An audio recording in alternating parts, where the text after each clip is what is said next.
Inside the last 20 minutes of the SportsMax Zone on this Wednesday, and we are back to turn our attention now to cricket. England women beat the West Indies by 47 runs in the second of 5 T20 matches at the county ground in Derby earlier on Wednesday.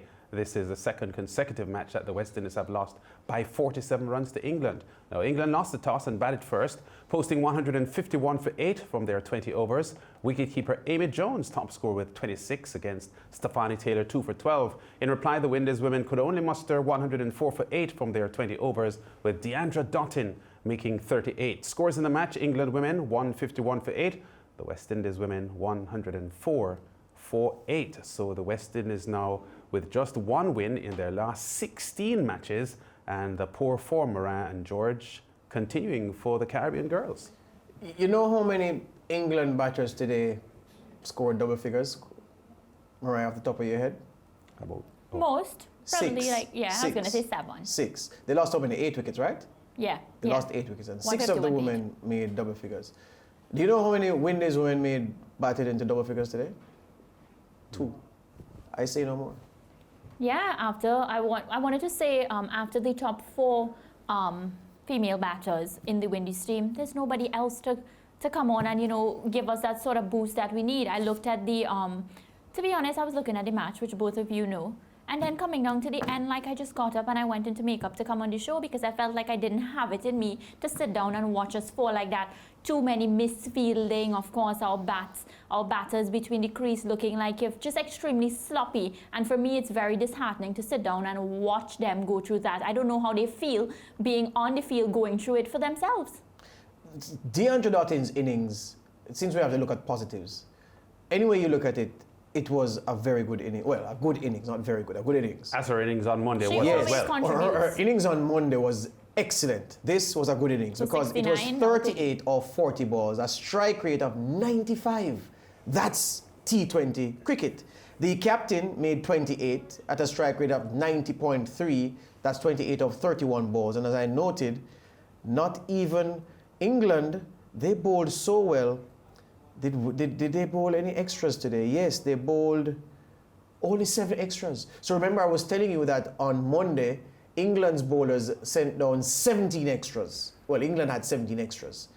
Today, that extras count down to 7. And whereas extras gave the Windies something else in double figures, they didn't have that luxury today because England were tighter. Right. Of the 7 extras, 5 leg bys, which can happen when you're trying to run people out especially, and 2 wides. That's fine. No balls, so much more discipline. So no doubt from the Monday performance, Lance and Mariah, the English coaching staff went and said, ladies, the extras count is way too high. You have to buckle down. And 7 is not bad. It should be 0, but 7 is rather good relative to from 7 to 17.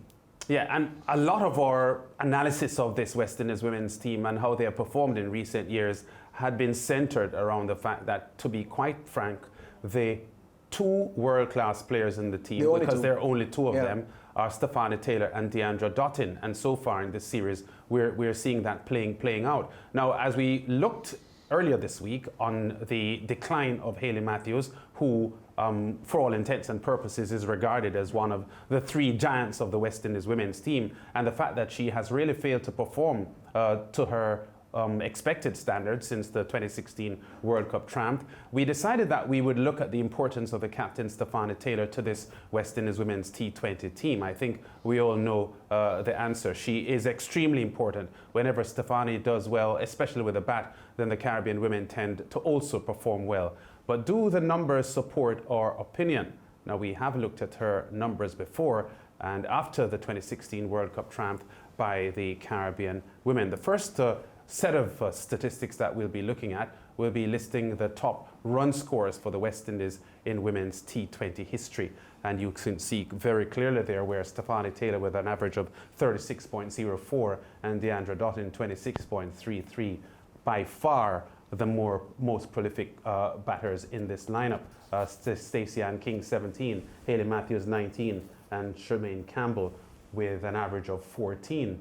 And you see the big gap, Lance, from the top, from Stefanie, to the person at the bottom, which is Charmaine Campbell. And not to cut you, Lance and Mariah, but remember, as Fazir reminded us yesterday, the very important statistic of strike rate. Stefanie's strike rate in those 104 games, 101. That's impressive as well. Yes. So she scores her runs quickly, which Yes. is what you need to do at T20 cricket. Yes, she does. And this is from 2008 to the present.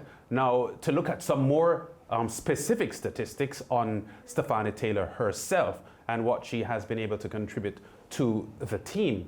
Her career stats at the moment, 108, 2,992 runs, highest score 90, 36.04 is her average with 21 half centuries.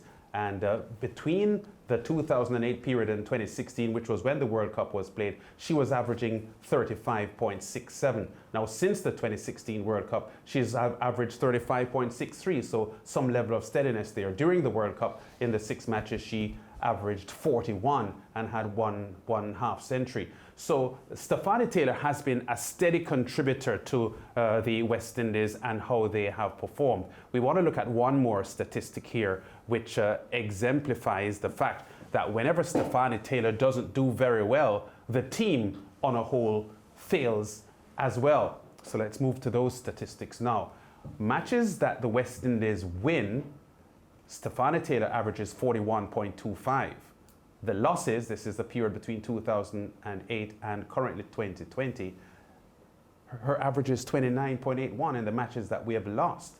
Now, since 2016, let's leave out the middle part for now. Since the 2016 World Cup, the matches that the West Indies have won have seen Stephanie Taylor averaging 43.90. The matches we have lost since 2016, 27.36. Just to jump in, you realize even the matches that we lost with her average is better than the rest of the entire team. So we lose with her and she still performs. Yeah, including the World Cup statistics now, she averaged 40.44 in matches won, and in matches lost, she averaged 31.04.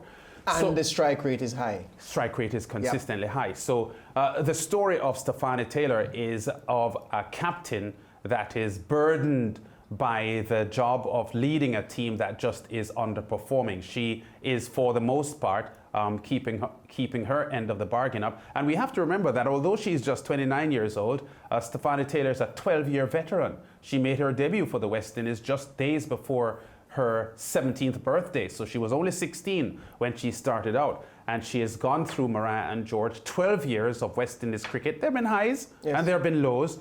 But in recent times, I think the burden of the captaincy and the weight of performance, for her, really being badly affected by a team around her that just isn't doing well. And Deandra Dottin, because of her shoulder injury, she was out for more than a year. And when she came back earlier on this year or late last year, she took some time to get her fitness levels and her match sharpness back. Only now in England we're seeing Deandra delivering what we know she can. And the fact that she's unable to bowl because it was a shoulder injury that kept her out of the game for over a year is also something that is causing problems for the West Indies team, because her fast medium bowling has been a huge plus for the West Indies. And Dottin and Stephanie Taylor easily by themselves among the best players in world cricket, but the team that they have behind them just isn't performing. So based on everything you've said, is it fair to say that we have 2 women carrying this West Indies team and the rest are passengers? Yes. We've had that for a long, several years now. Don't forget Taylor's ranking, consistent high ranking on the various lists released by the ICC talking about women's cricket, and the fact that she is, by virtue of the 28 she scored today, the #1 West Indies woman in run scoring in T20 cricket, second overall by any country on that run scoring list, and she's also, of course, the highest scoring West Indian in ODI cricket. So her excellence is backed up by the numbers, and to see that before the World Cup triumph, she was averaging her average. If you compare her pre-World Cup triumph average to her post-World Cup triumph average, there's only a difference of 0.04. That is consistency. Steadiness. Because she set a standard and she is right at the mean of her career, whereas the others, the numbers are woefully low. It's just a pity that there isn't a stronger core around the Taylor-Dottin partnership to really get the West Indies, giving the big teams in women's cricket a big game whenever they take the field again. It's poor. Yeah, so she surpassed 3,000 runs in T20 cricket today, the first West Indian to achieve that, and as George said, the second player in history to achieve 3,000 runs in T20 cricket in the women's game. The New Zealander Susie Bates, the only one to have scored more runs than Stefani Taylor in T20 women's cricket. Well, there are 3 more matches remaining in the series. George is set on a 5-0 series win for the English team. I'm hoping that the Windies will at least win one of them. Or 2. I'm still hoping.